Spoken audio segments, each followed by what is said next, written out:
So here's how my day has been going here in New York. I came into Fox expecting to talk about the rather overzealous FBI raid against presidential lawyer Michael Cohen. Ended up talking on the air on a couple of shows about the breaking news that Paul Ryan is not running for re-election, as well as Mark Zuckerberg's second day of congressional testimony after that situation yesterday in the Senate that was less a grilling than a graduate school seminar because the senator's questions were so lame. So Paul Ryan, not exactly shocking because he hadn't been running for re-election, he hadn't declared. And I think the congressman was being sincere when he talked about his three teenage kids and wanting to spend more time with them. This is one of the few politicians who actually does want to spend more time with his family back in Janesville, Wisconsin. But that is not the entire story. Paul Ryan has been frustrated as Speaker, and he's been frustrated by President Trump. Ryan is a classic doctrinaire conservative who really deeply cares about cutting the size of government, rolling back regulations, cutting taxes, the one thing that the Hill was able to accomplish, immigration and other issues. And Donald Trump has a very different view on many of these issues.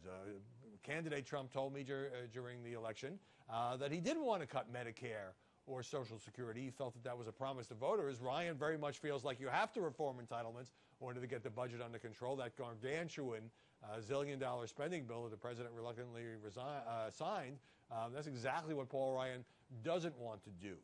And also, I mean, how many times have we seen Ryan hold his weekly press conference and he wants to talk about policy or some legislation, and he's being asked about and looked uncomfortable answering questions about Stormy Daniels or a presidential tirade on some subject or tweets and that sort of thing.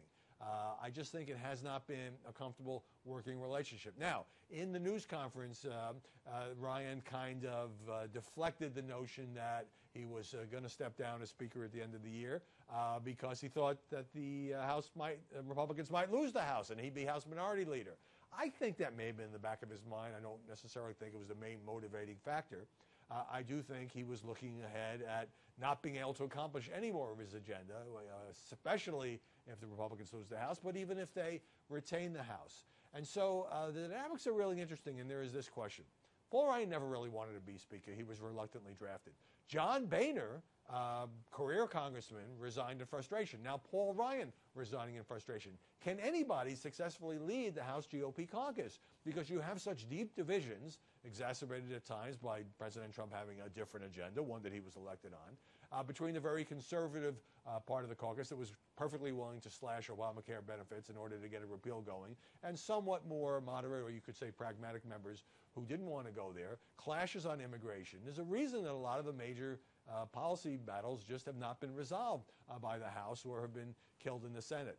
And so the next Speaker, whether it's Steve Scalise, whether it's Kevin McCarthy, isn't that person going to face these same deep divisions and the difficulty of getting anything done? That, I think, is the real lesson looking ahead at Paul Ryan, the party's 2012 VP nominee, stepping down as Speaker.